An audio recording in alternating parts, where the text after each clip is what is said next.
Hello class, कैसे हैं आप सब लोग। आज की क्लास में बेटा हम लोग अपना इकोनॉमिक्स 12th का चैप्टर नंबर 7, ठीक है, concept of aggregate demand and supply, उसी को कंटिन्यू रखेंगे बेटा। और आज की क्लास में हम लोग जो स्टडी करेंगे बेटा, वो स्टडी करेंगे कंजम्पशन फंक्शन, ठीक है। बट उससे पहले अगर आप लोगों ने अभी तक मेरे इस चैनल को सब्सक्राइब नहीं किया है और अगर आप लोगों को मेरी वीडियोज अच्छी लगती है, आपको मेरी पढ़ाई हुई चीजें समझ में आ रही है बेटा, तो सबसे पहले इस चैनल को जल्दी से सब्सक्राइब कर लीजिए और उसके बाद अपने दोस्तों के साथ मेरी इन वीडियोज को जल्दी से जल्दी शेयर कर दीजिए ताकि उनको भी इनका कुछ बेनिफिट मिल सके। इसके अलावा बेटा आपको नेक्स्ट क्लास से मैं कुछ क्वेश्चंस भी पूछूंगा और आई होप कि आप उन सब के आंसर देंगे, ठीक है बेटा। तो स्टार्ट करते हैं आज की अपनी क्लास।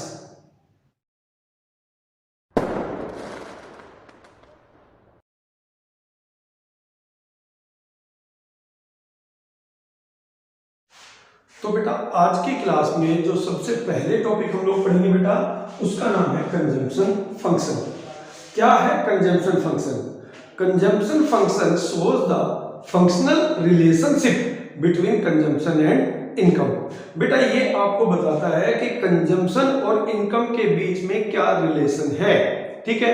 देखिए सबसे पहले लिखा गया है कि consumption is the function of income, यानी जो हमारा कंजम्पशन है वो किसका फंक्शन है बेटा? इनकम का। और यहां पर हमें इस टॉपिक में कंजम्पशन और इनकम के बीच में ही रिलेशन स्टडी करना है। तो सबसे पहला रिलेशन क्या बताया गया बेटा? सबसे पहले बताया गया है कि at zero level of income consumption never can be zero, कि शून्य आय के स्तर पर हमारा जो उपभोग है बेटा वो कभी भी शून्य नहीं हो सकता, क्योंकि चाहे बेटा हम लोग कमाएं या ना कमाएं, हमें अपनी नेसेसिटीज पर तो खर्च करना ही पड़ता है। और बेटा वो कंजम्पशन जो जीरो लेवल ऑफ इनकम पर भी होता है बेटा, उसको हम कहते हैं ऑटोनोमस कंजम्पशंस, उसको हम कहते हैं ऑटोनोमस कंजम्पशंस, ठीक है बेटा। और सिंबॉलिक हम लोग इसको सी बार या फिर ए से डिनोट करते हैं, सी बार या फिर ए से डिनोट करते हैं। इसकी एक और फीचर है बेटा, it will remain constant eight every level of income. चाहे आपकी इनकम जीरो है तो भी होगा और चाहे आपकी इनकम मैक्सिमम है तो भी बेटा ये रहेगा ही रहेगा, क्योंकि it is the total expenditure on necessities. फिर बात करते हैं बेटा दूसरे रिलेशंस की।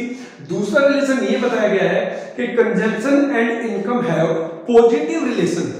If the income will increase, consumption will also increase, and if income will decrease, consumption will also decrease. तीसरा जो रिलेशन बताया गया बेटा वो ये बताया गया है कि if the income of consumer will increase, consumption will also increase, but not in the same proportionate।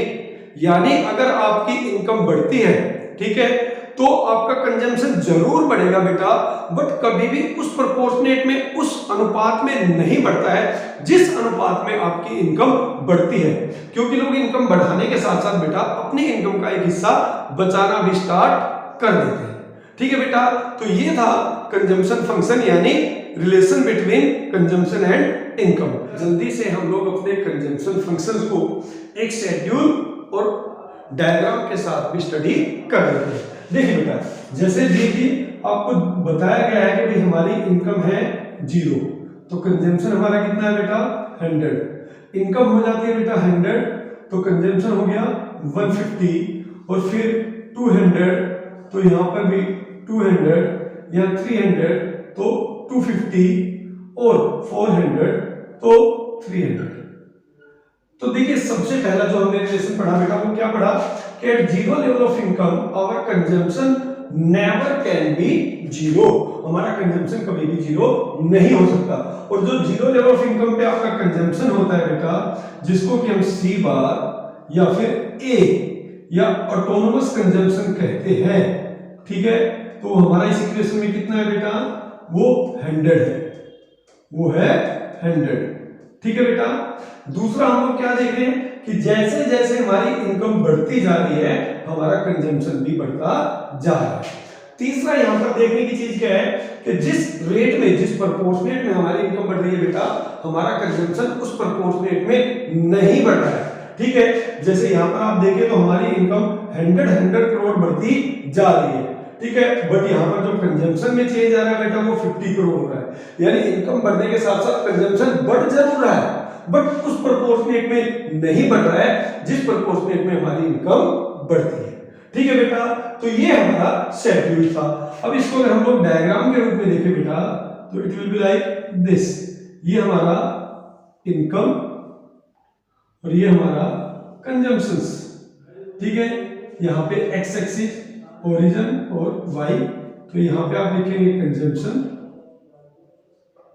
और यहाँ पे आपका इनकम।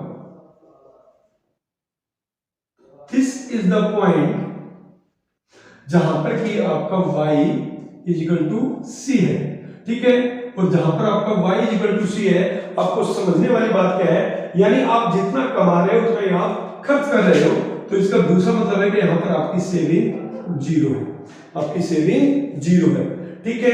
अब यहां पे अगर आप देखें तो आपकी इनकम जीरो है बट इस जीरो इनकम पे भी आपका कंजम्पशन है, दैट इज 100।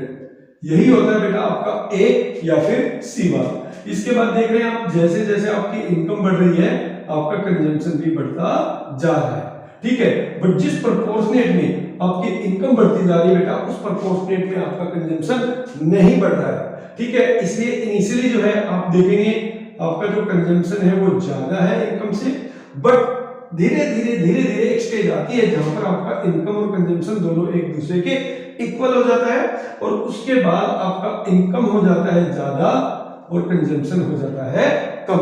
उसका रीजन यही है कि हमारी इनकम में बढ़ने का जो रेट है वो ज्यादा है बेटा और कंजम्पशन के बढ़ने के रेट कम है, तो ये होता है बेटा आपका कंजम्पशन फंक्शन, ठीक है। इसके बाद जो हम बात करेंगे बेटा, बात करेंगे slope of consumption curve, slope of consumption curve. तो बेटा जो हमारा स्लोप ऑफ कंजम्पशन कर्व है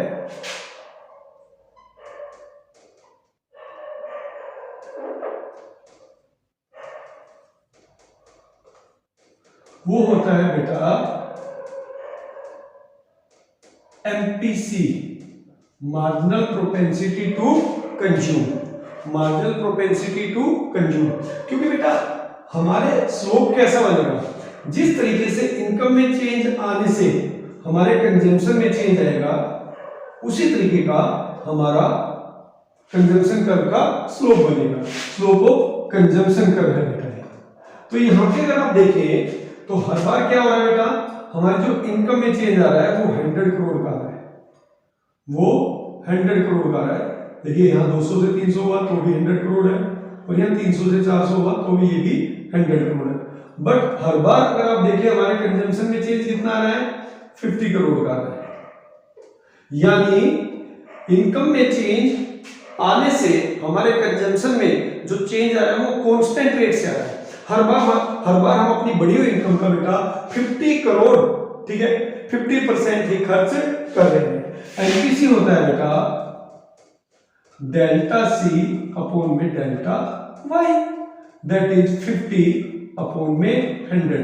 तो आप देखिए यहाँ पे at every level of income जब आपकी इनकम में चेंज आ रहा है आपके कंजम्पशन में भी सेम रेट से चेंज आ रहा है, मतलब इस हर बार आपका जो एमपीसी है वो है बेटा आपका 0.5। और क्योंकि यहां पर बेटा हमारा एमपीसी कांस्टेंट है, ठीक है, इसलिए जो हमारा डायग्राम बनता है बेटा वो बनता है लीनियर कंजम्पशन कर्व। ये जो हमारा कंजम्पशन कर्व है बेटा ये कौन सा है, लीनियर है, स्ट्रेट लाइन के रूप में है।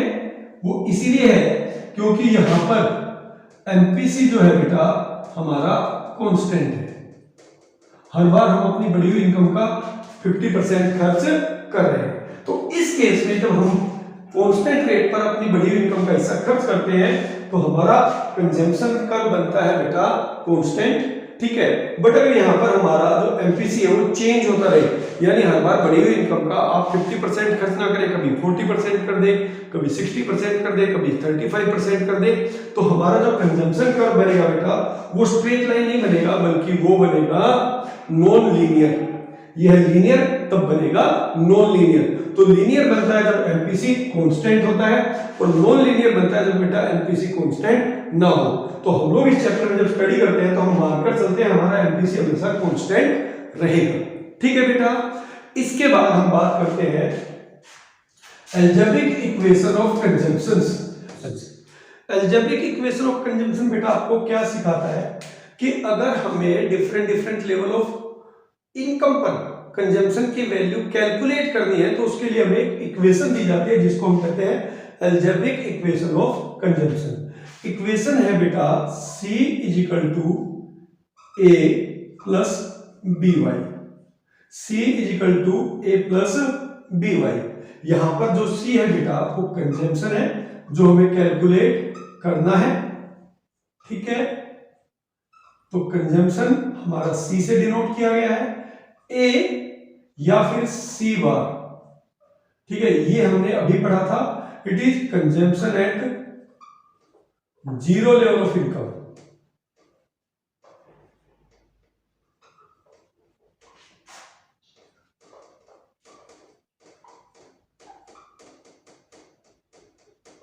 ठीक है, फिर है बेटा B। ठीक है, B हम कहते हैं MPC को, that is delta C upon में डेल्टा Y। और फिर है बेटा Y, दैट इज इनकम। तो ओवरऑल ये जो इक्वेशन है ये आपको कहती है कि at a given level of income आपको कंजम्पशन निकालना है। तो आपका जो ऑटोनमस कंजम्पशन है वो तो रहेगा ही रहेगा बेटा, उसमें आपको ऐड करना है कि आप अपनी बढ़ी हुई इनकम का कितना हिस्सा खर्च करते हो और उससे आप किसी भी लेवल ऑफ इनकम पे कंजम्पशन की वैल्यू कैलकुलेट कर सकते हैं। ठीक है बेटा, जैसे कि मान लीजिए हम लोग एक इक्वेशन ले लेते हैं। यहां पर इक्वेशन है C equal to 100 plus 0.5y। ठीक है, मान लीजिए मुझे ये एक इक्वेशन दे रखी है और इन्होंने कहा है कि आप कुछ भी इमेजिनरी वैल्यू लेके कंजम्पशन की वैल्यू कैलकुलेट कीजिए। तो कैसे हम लोग इस इक्वेशन को यूज करते हैं कंजम्पशन निकालने के लिए? मान लीजिए जो हमारा सबसे पहले इनकम है बेटा दैट इज 0। ठीक है, तो मैं क्या करूंगा, मैं यहां पर 0 को इनकम की जगह रिप्लेस कर दूंगा और कंजम्पशन की वैल्यू कैलकुलेट कर दूंगा जो मेरा आएगा बेटा 100।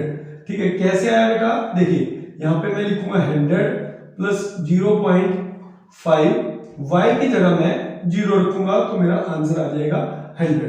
ठीक है, अब मान लीजिए इसके बाद मेरी इनकम है 100। ठीक है, तो यहां पे मेरा आंसर आएगा 150। वो कैसे आएगा बेटा, देखिए 100 प्लस 0.5 ऑफ 100। ठीक है, y की जगह मेरे को जो मैंने y की वैल्यू इमेजिन की है, y की वैल्यू मैंने रखी है वो रखनी है और आप किसी भी लेवल ऑफ इनकम पे कंजम्पशन कैलकुलेट कर सकते हैं और उसके लिए जो इक्वेशन है उसको कहते हैं बेटा अलजेब्रिक इक्वेशन ऑफ कंजम्पशंस। ऐसे ही मान लीजिए 200 है बेटा, यहां पर 200 आएगा, ये कैसे आया 100 प्लस 0.5 और यहां पे y की जगह मेरे को रखना है 200। That is how we can calculate consumption at different level of income with this equation। ठीक है बेटा, तो इस इक्वेशन का नाम है algebraic equation for consumptions। ठीक है, तो बेटा ये था आज की हमारी क्लास में। अपनी नेक्स्ट क्लास में हम लोग स्टडी करेंगे बेटा सेविंग फंक्शन और उसके बाद एक बहुत ही इंपॉर्टेंट टॉपिक बेटा derivation of saving curve with consumption curve. साथ साथ हम लोग स्टडी करेंगे बेटा relation between APC, APS, MPC और एमपीएस। ठीक है बेटा, मिलते हैं अपनी अगली क्लास में, तब तक के लिए गुड नाइट, थैंक यू।